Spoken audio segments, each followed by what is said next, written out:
হাতের কাছে গাঁটি কচু আর কিছু কম মশলা থাকলে খুব সহজেই আপনারা এই রেসিপিটি বাড়িতে তৈরি করে নিতে পারবেন। এখন বাজারে গাঁটি কচু আপনারা অ্যাভেলেবেল পেয়েই যাবেন। তাহলে সময় নষ্ট না করে চটজলদি দেখে ফেলুন গাঁটি কচুর এই রেসিপিটি।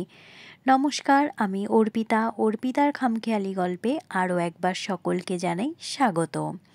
রেসিপি তৈরি করার জন্য প্রথমেই সরিষার তেল নিয়ে নিয়েছি। সরিষার তেল একটু গরম হলেই সেখানে আমি অ্যাড করব গ্রেট করে রাখা রসুন।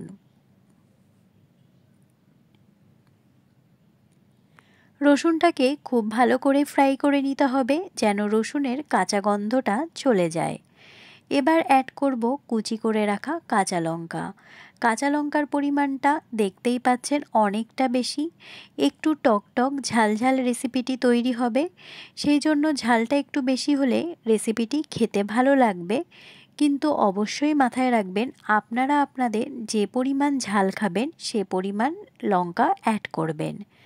তারপরে অ্যাড করেছি কুচি করে রাখা পেঁয়াজ।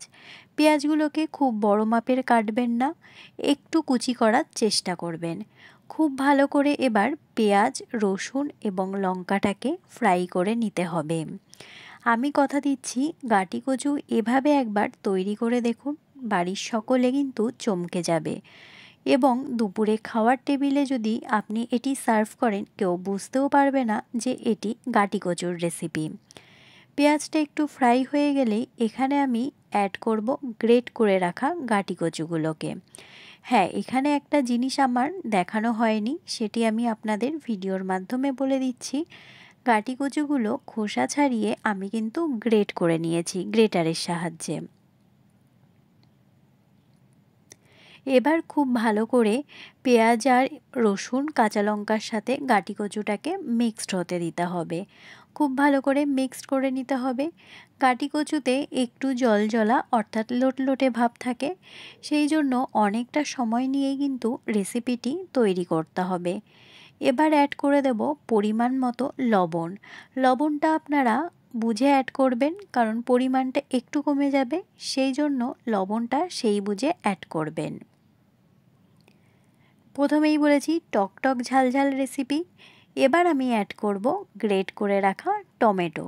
টমেটোটা অ্যাড করবেন গ্রেট করে, একদম কুচি করে কেটে অ্যাড করবেন না, তাহলে কিন্তু টকটক যে ফ্লেভারটা সেটা আসবে না, খেতে তখন ততটা বেশি স্বাদ লাগবে না। টমেটোটাও গাঁটি কচুর সাথে খুব ভালো করে মিক্সড হয়ে গেছে। এবার কিছুটা সময় রান্না করতে দেব। এবার পরিমাণ মতো হলুদ গুঁড়ো অ্যাড করে দেব। এখানে আর কোনো মশলা আমি অ্যাড করব না। প্রথমেই বলেছি একদম কম মশলা, জাস্ট হলুদ আর লবণ এখানে আমি অ্যাড করেছি, তাছাড়া কোনো মশলা এখানে আর আমি অ্যাড করব না। হলুদটা ভালো করে মিক্সড করে এবার রেসিপিটি তৈরি করতে হবে। অনেকটা সময় নিতে হবে, যেহেতু গাঁটি কচুটা আমি জল দিয়ে ধুয়ে গ্রেট করেছি, একটু লোটলোটে ভাব থাকবে। সেটা দেখবেন অনেকটা সময় এভাবে রান্না করলে বেশ অনেকটা শুকনো শুকনো আকারের হয়ে গেছে, খেতেও কিন্তু অনেকটা ভালো লাগবে। মাঝে মধ্যে একটু খুন্তির সাহায্যে নাড়িয়ে নেবেন, না হলে নিচে লেগে যাওয়ার একটা সম্ভাবনা থাকবে। আমি এই ফার্স্ট টাইম গাঁটি কচুর রেসিপিটি এভাবে বাড়িতে তৈরি করেছি। বাড়ির সবাই তো খুব ভালো খেয়েছে, সেই জন্য আমি রেসিপিটি আমার পরিবারের আর সদস্যদের কাছে শেয়ার করছি। আশা করি আপনাদের সকলের খুব ভালো লাগবে। এই পর্যায় পর্যন্ত যে সকল বন্ধুরা আমার ভিডিওটি কন্টিনিউ করছেন কিন্তু একটি লাইক দিতে ভুলে গেছেন, তাদের সকলের কাছে অনুরোধ, প্লিজ একটি লাইক দিয়ে ভিডিওটি কন্টিনিউ করবেন। আপনাদের একটি লাইক কিন্তু আমার কাছে অনেক গুরুত্বপূর্ণ।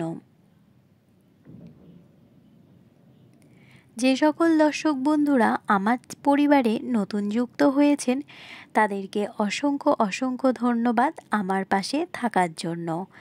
আপনাদের সকলের সহযোগিতা, ভালোবাসা আমার চলার পথের একমাত্র পাথেয়।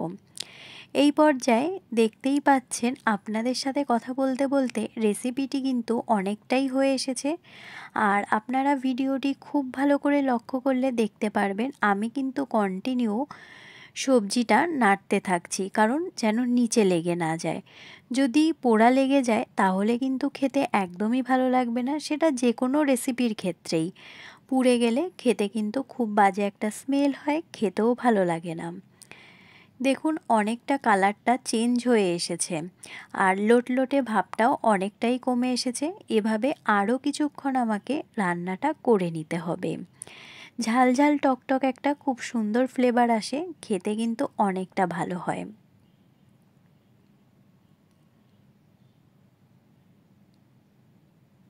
খুব কম উপকরণে আপনারা গাটি কচুর এই রেসিপিটি বাড়িতে তৈরি করে নিতে পারবেন। এভাবে সার্ভ করলে কেউ কিন্তু বুঝতেও পারবে না এটি আপনি গাটি কচু সার্ভ করছেন। এই পর্যায়ে অ্যাড করব কুচি করে রাখা ধনেপাতা। ধনেপাতাটা একটু আগে অ্যাড করেছি, একটা অন্য মাত্রায় স্মেল আনবে, খেতে অনেকটা ভালো লাগবে আর গন্ধটা তো অন্য মাত্রায় চলে যাবে। এভাবে একবার তৈরি করে দেখুন, সকলে খুব ভালো করে খাবে। আর বাড়ির বাচ্চারা যারা রয়েছে তারা তো অবশ্যই বেশি সবজি খেতে খুব একটা পছন্দ করে না।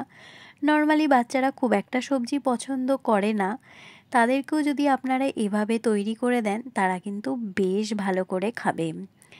এই পর্যায়ে দেখতে পাচ্ছেন ধনেপাতাটাও খুব ভালো করে মিক্সড করে নিয়েছি, আরও কিছুক্ষণ আমি রান্না হতে দেব।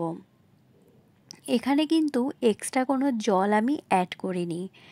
গাটি কচু এবং টমেটোর যে জলা ভাবটা থাকছে সেটা দিয়েই রেসিপিটি তৈরি হয়ে যাবে।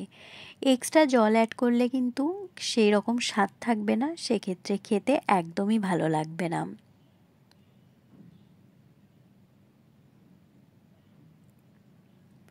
নামানোর আগে আর কিছুটা পরিমাণ ধনেপাতা আমি অ্যাড করব, সেটা আরও কিছুক্ষণ বাদে। দেখতেই পাচ্ছেন এই পর্যায়ে রেসিপিটি কিন্তু অনেকটাই তৈরি হয়ে এসেছে। আমার পরিবারে যারা যুক্ত আছেন তারা অবশ্যই কমেন্টের মাধ্যমে জানাবেন আমার ভিডিওগুলো আপনাদের কেমন লাগছে। অবশ্যই জানাবেন, কারণ আপনাদের একটা কমেন্টই আমাকে পরবর্তী ভিডিও তৈরি করার জন্য অনেকটাই উৎসাহিত করে। এই পর্যায়ে অনেকটা দেখেছেন লোটলোটে ভাবটা চলে গেছে গাটি কচুর, সেক্ষেত্রে আমার রেসিপি কিন্তু অনেকটাই তৈরি হয়ে এসেছে।